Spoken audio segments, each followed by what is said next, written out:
O verbo cria imagens que se desenvolvem no terreno mental a que são projetadas, produzindo consequências boas ou más, segundo a sua origem. Isso foi dito por André Luiz. Palavras. Este é o nosso tema de hoje. A TV Web Luz, com grande satisfação, está recebendo José Vicente. José Vicente. À luz da doutrina espírita, o que podemos dizer sobre as palavras? Meu amigo Benê, mais uma vez, quero externar minha alegria por estar novamente aqui na TV Web Luz, assim, ajudando nesse importantíssimo trabalho de divulgação da doutrina que vocês estão fazendo. Esse tema de palavras, Benê, nós podemos nos remeter no Evangelho segundo o Espiritismo, lá no capítulo 8, quando tem a passagem das bem-aventuranças. Essa bem-aventurança é bem-aventurados os puros de coração. E buscando nas palavras, pensando lá no Evangelho, uma passagem em Mateus, ele nos traz o seguinte, que o homem bom extrai do bom tesouro do seu coração o bem. O homem mau extrai do mau tesouro do seu coração o mal. Porque o que abunda no coração é que a boca fala. Então, nessa mensagem do Mestre, a gente começa a pensar a importância do uso da palavra no nosso dia a dia, nos nossos relacionamentos, nos nossos encontros dessa vida. E o que é algo aparentemente tão simples, torna tão difícil nas nossas relações, hein? Tem um escritor catarinense, ele é teólogo, é professor, Humberto Roden, que no livro A Importância da Amizade, diz que a palavra é um instrumento valiosíssimo para a interação entre os seres, mas que pouquíssimos homens sabem utilizar a palavra para balsamizar uma dor, para ajudar o próximo. Mas não raras vezes nós usamos a palavra como um estilete, como uma agulha que machuca. Então, por essa colocação do professor Humberto Roden, e ligando com essa passagem do Evangelho do Mestre Jesus, nós podemos dizer assim, a palavra traz uma intensidade, uma força, uma energia, uma vibração, de acordo com aquilo que nós temos dentro do nosso espírito, dentro do nosso coração. E as consequências são bastante danosas, né? Uma palavra mal colocada, um momento infeliz, né? Benê, a palavra mal colocada, né, não é nem a questão da colocação da palavra, mas a intenção com que ela foi colocada. Porque ela traz a energia daquele que emitiu. Que pela própria passagem, nessa passagem do Evangelho, da bem-aventurança, o Mestre até tem uma figura que ele diz o seguinte, que o que faz mal para o homem não é o que entra pela sua boca, mas sim o que sai de sua boca. Então, trazendo isso para os nossos dias, essa palavra mal colocada, ela pode gerar grandes transtornos, né? Pode causar tragédias, inclusive, né? A palavra depois de dita, depois de solta, você não consegue mais segurar. E aí pode realmente machucar ou atingir alguém de maneira letal. E letal, quando você fala letal, né? Eu sou obrigado a lhe perguntar, o problema da fofoca. Isso, bem colocado, Benê. A fofoca, eu diria que é o esporte mais praticado, não é só no nosso país, no nosso mundo, né? E se a gente for buscar a origem, pra você ter uma ideia, na Espanha, a fofoca tem uma palavra que a equivale, que chama xisme, que quer dizer assim, causar divisão. A fofoca, ela divide famílias, separa amigos. As principais turbulências, né? As principais tempestades que nós temos nas nossas vidas são causadas por fofocas. Inclusive, se a gente for buscar no Livro dos Espíritos, na pergunta 903, Kardec pergunta aos espíritos se há culpa quando nós buscamos analisar o comportamento do outro. E os espíritos respondem o seguinte: há culpa, sim, se você for utilizar isso para prejudicar o próximo, né? Se você for utilizar para você refletir sobre a sua postura, não há culpa. Mas se você for utilizar isso para prejudicar, sim. E aí, se você me permite, quero contar uma pequena história que contextualiza bem essa questão da palavra, da fofoca. Fique à vontade. Uma senhora fez uma fofoca sobre a sua vizinha. Isso causou uma desavença na família. Ela se separou, houve uma fofoca. E a pessoa que originou a fofoca se arrependeu do que fez. E foi procurar uma orientação numa casa espírita pelo que ela tinha causado. Aí o nosso amigo, né, o nosso orientador lá, falou para ela o seguinte: você vai fazer o seguinte, você vai voltar para sua casa. Pegue lá todas as penas de galinha que você tenha lá, ponha num saquinho e venha caminhando para cá e vá jogando as penas. Faça isso e volte para conversar comigo. Ela fez isso. Aí quando ela chegou lá na casa espírita para conversar, o orientador falou: agora você volta e recolhe todas as penas que você espalhou. E ela disse o seguinte: mas isso é impossível, estava ventando, as penas foram para diversos lugares que eu não consigo mais pegar. Ele falou assim: isso é a fofoca, isso é a maledicência. Você solta, mas não sabe aonde ela vai atingir. É por isso que eu digo que às vezes ela traz uma letalidade, um poder de machucar muito forte. É complicado, né? Daí a gente pode dizer, então, a importância, né, da transmissão, né, dos valores, né, para as pessoas, né? A importância da instituição familiar. Sem dúvida, Benê. E aí, nesse ponto que você está colocando, tem um outro uso da palavra que eu também digo que gera tempestades, que é o infeliz hábito que hoje se tem de dizer palavrão. O palavrão hoje, tem alguns pais que inclusive ensinam os filhos: olha, nessa situação você usa esse palavrão, com a incompreensão da responsabilidade que ele tem sobre aquele ser. Né? E as pessoas vão achando que dizer um palavrão é uma coisa natural, não tem malignidade, né? Tem gente que diz assim: não, mas eu disse um palavrão, mas foi com carinho. Mas por que você não disse uma palavra de carinho, ao invés de dizer um palavrão? E aí eu queria convidar os nossos amigos para pensar o seguinte: você está dormindo, acordou no meio da noite com sede. Para não acordar as pessoas, você não acendeu a luz. Aí você desceu da sua cama e, ao caminhar para a cozinha, você bateu o joelho na cama. Qual o primeiro pensamento que vem na sua cabeça? Qual é a primeira palavra que a gente diz? Será que foi um palavrão? Ou a gente diz: graças a Deus eu não caí, né? Ainda bem que foi só uma batidinha no joelho, né? O Richard Simonetti tem uma colocação muito, muito legal sobre a questão do palavrão, que ele diz o seguinte: o palavrão é o eco da caverna, é a manifestação do nosso início troglodita. Ou seja, o palavrão é quando a gente manifesta o nosso início, a nossa vida mais bruta.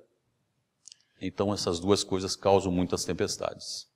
Mas, José, falamos das tempestades. E agora a brisa? Quais as suas consequências? Benê, a palavra tem, exatamente por isso que ela tem esse poder todo, né? Ela pode causar tempestades, mas pode trazer aquela brisa refrescante, né? Aquele alívio que você precisa para o espírito. E a brisa na palavra a gente pode buscar no Evangelho do Mestre Jesus.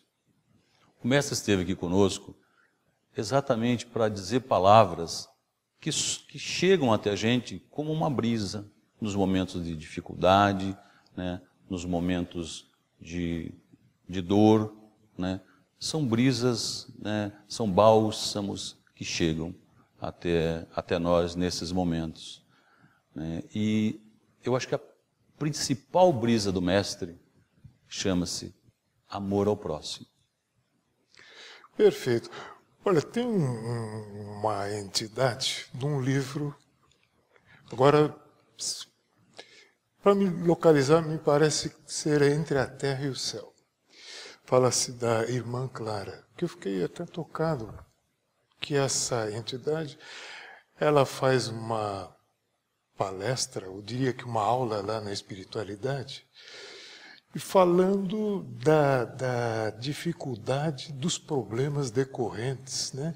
Talvez até da entonação que se dá a determinadas palavras, né? As intenções que podem estar por trás daquelas palavras. Né? Então, aí é que nós temos que buscar a melhor palavra, né? Quantas vezes nos nossos momentos de dificuldade, de tensão, a gente queria ouvir uma palavra, né? Uma palavra de consolo, uma palavra de resgate mesmo no momento de dificuldade, né? E quando diz que a principal brisa do Mestre é esse amor ao próximo, é porque dentro do amor ao próximo, toda vez que você colocá-lo em ação mesmo, né? Você está trazendo para alguém uma brisa, né? Então a gente pode exemplificar dentro do amor ao próximo, o amor ao próximo é como se fossem pequenas gotas de amor, né? É como se você estivesse tratando do outro como uma homeopatia espiritual, né? Não precisa ser um grande discurso, não precisa ser, é assim, uma pequena palavra, né? Um exemplo muito corriqueiro nas nossas vidas.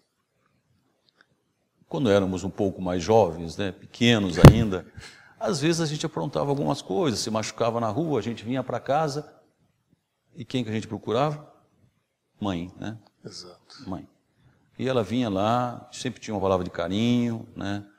Deixa eu dar um beijo aí para que cura. E curava por quê? Porque as palavras que ela traziam com ela também toda uma energia de amor, uma energia de carinho, que curava não só aquele sofrimento, mas curava até a dor física da gente naquele momento.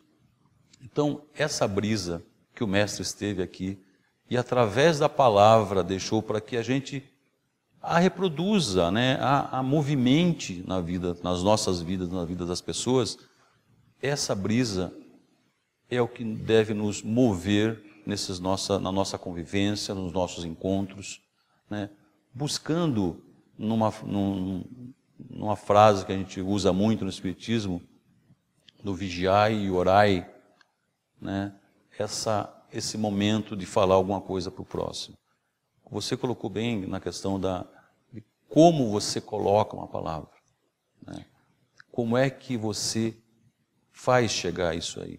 E vamos lembrar da nossa mãe. Ela jamais colocou esse carinho de curar, de fazer um curativo na gente com dureza, né? Mesmo que ele tenha aprontado alguma coisa, sempre, por mais duro que tinha um toque de amor por trás disso aí. E é interessante isso, porque eu noto que você sempre segue como exemplo Jesus, né? Isso. Afinal de contas, é bastante importante que se destaque isso, porque se trata do nosso modelo e guia. Jesus nunca se furtou a dar um conselho, algo que fosse edificante, que provocasse uma mudança profunda nas pessoas, né?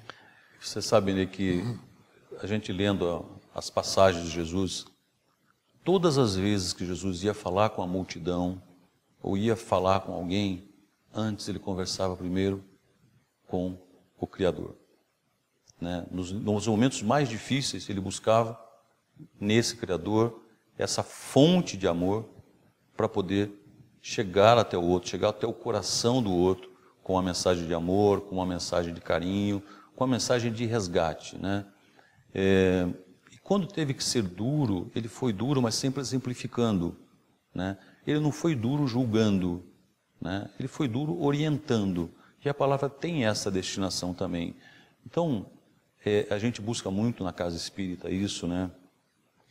Uma orientação, né? Busca no Evangelho, e eu sempre digo o seguinte, que o Evangelho é o livro mais personalizado que existe, né? Se eu pegar o Evangelho hoje aqui, e nós estamos falando do capítulo 8 do Evangelho segundo o Espiritismo, e de repente abro no capítulo 8, e você pega o Evangelho e também abre no capítulo 8, você vai ler e vai trazer algo muito bom para você, e eu vou ler e vou trazer algo diferente para mim no mesmo trecho do Evangelho. Por quê? Porque a brisa que Jesus gerou quando aqui esteve, ela continua soprando nas nossas vidas, né? E nossa responsabilidade, né? O nosso papel nesse momento, nessa jornada, é alimentar essa brisa.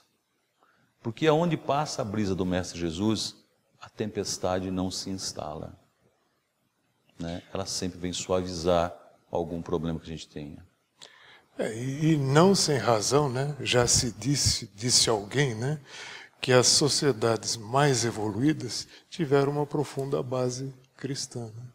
Deu o suporte necessário para que elas fossem adiante. Tem uma outra passagem de Jesus que traz também a importância da palavra, que é quando ele adverte o hábito que se tinha antes, que diziam o seguinte, ofendiam outros, dizendo a palavra raca e ainda cuspiam no chão. Que isso era uma ofensa muito forte. E Jesus diz o seguinte, que aquele que disser ao seu próximo, ao seu irmão, a palavra raca, que vai responder por isso, né? E aí algumas pessoas podem dizer, mas por que o mestre, por causa de uma palavra, inclusive ali ele fala que será condenado, por que o mestre dá tanta importância a isso? Porque ele vem dizendo desde que ele chegou, que pela palavra a gente vai levar aquilo que a gente tem de melhor aqui dentro, né? Porque nessa palavra, nessa passagem do Evangelho de Mateus, inclusive, num outro trecho, ele diz que aquilo que a gente fala, né, sai do nosso coração, mas teve origem no pensamento que nasce do Espírito. Então, o mestre diz o seguinte, que a palavra é o termômetro da alma. Ela transpira tudo aquilo que nos preenche ou que nos angustia. E veja bem que é bem isso. Então, quando eu digo alguma coisa, eu estou colocando para fora aquilo que me preenche. Então, voltando ao que a gente conversou, quando a gente solta um palavrão, né? É disso que teu espírito está preenchido hoje? É dessa energia? É dessa vibração não tão positiva? E é interessante porque há um descompasso, né, entre o avanço intelectual e o avanço moral, né? E é impressionante como são profundos os ensinamentos de Jesus, né? Porque ele, por meio de palavras aparentemente simples, encerra uma profundidade, um ensinamento muito profundo, né? Quando as palavras estarão realmente em sintonia com a moral? Né? Tem, assim, nesse assunto, Benê, tem uma mensagem da Joana de Ângeles que diz o seguinte, que o algodão do silêncio é um dos melhores recursos para combater a maledicência e as palavras que são negativas em relação ao outro. Essa mensagem a gente deveria sempre pensar nisso antes de falar alguma coisa. Se você não tem nada para ajudar, para falar, para ajudar, é melhor silenciar do que causar um mal ao próximo. Seguramente um belo ensinamento, né? Nós gostaríamos, né, de prosseguir, porque afinal de contas o José Vicente nos trouxe algo bastante profundo, né, e esclarecedor, né? Para você que nos acompanhou até agora, que nos prestigiou, né, com o carinho da sua audiência, até breve.